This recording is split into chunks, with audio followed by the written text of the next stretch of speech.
Hello everyone, welcome back to my channel. Today I'm going to introduce you to the best-selling book Self-Control by Stanford professor Kelly McGonigal. This book is based on a hugely popular course she teaches at Stanford. It provides many scientific methods to improve self-control. Today I'll share the essence of this book with you, so we can learn the Stanford way of self-control and become strong-willed and disciplined masters of ourselves. First, we need to understand what exactly self-control is. Many people might think of it as a virtue or attitude, but that's not the case. Self-control is intrinsically linked to our brains and bodies. 1. Brain basis. Self-control comes from the prefrontal cortex. The prefrontal cortex is an important part of our brains. It manages and controls our impulses. So you could say the prefrontal cortex is the embodiment of self-control. If the prefrontal cortex gets damaged, even a strong-willed person would completely lose self-control. 2. Self-control system vs. impulse system. From the perspective of self-control, there are two conflicting systems in our brains, the self-control system and the impulse system. The self-control system makes us think twice, while the impulse system lets us follow our heart's desires. This is the inner conflict of two tigers fighting in our brains. 3.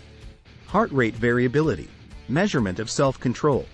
Scientific research has found that heart rate variability can effectively reflect a person's level of self-control. The higher the heart rate variability, the stronger the willpower.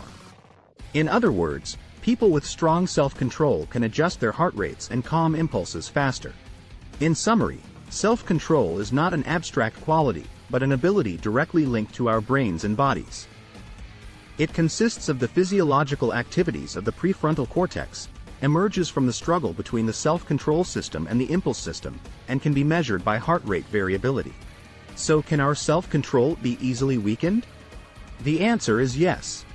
There are mainly the following 4 reasons. 1. Physiological limits. Exercising self-control consumes brain resources. Excessive long-term use will exhaust the self-control system and reduce its activity. This is why self-control has physiological limits. 2. Feeling good about oneself.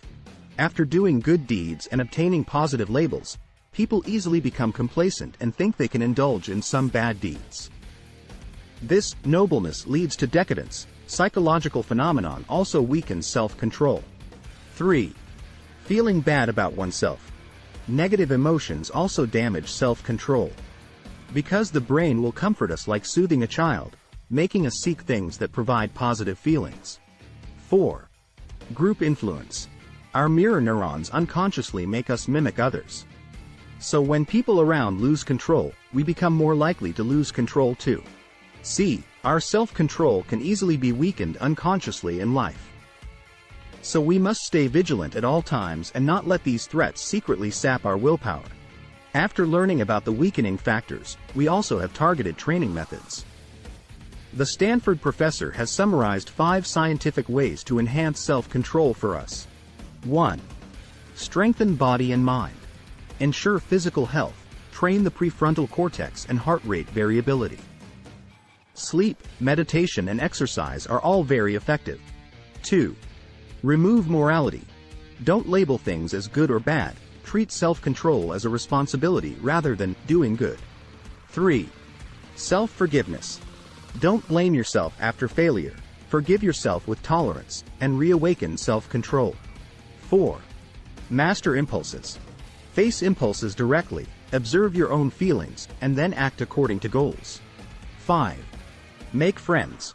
Befriend people with strong willpower and use them as role models. Understanding these specific strategies allows us to improve self-control in a targeted manner. Identify the cruxes of losing control, practice inner strength with scientific methods, train hard and make them helpless against you. However, even with mastery of the methods, the road to self-control is not smooth sailing. There are still many hidden pits that can easily make us trip. Don't worry, the Stanford professor has already prescribed remedies for us. 1. Moral licensing effect.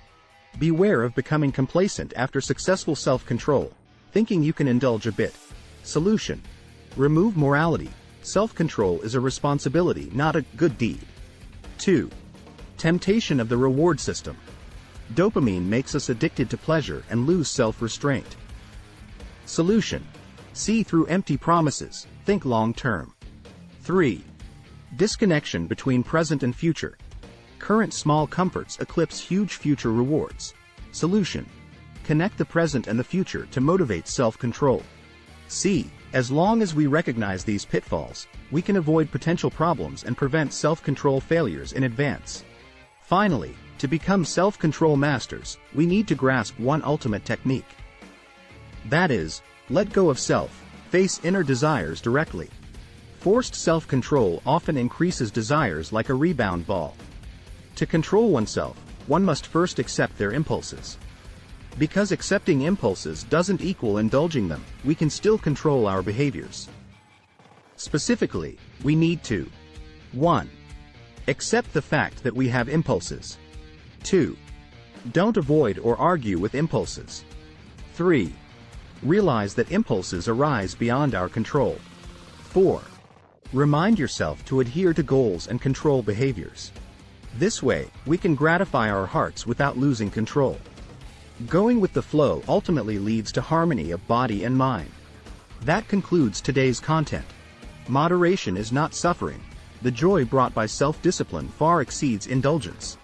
If you like my video, remember to thumbs up and subscribe. See you next time.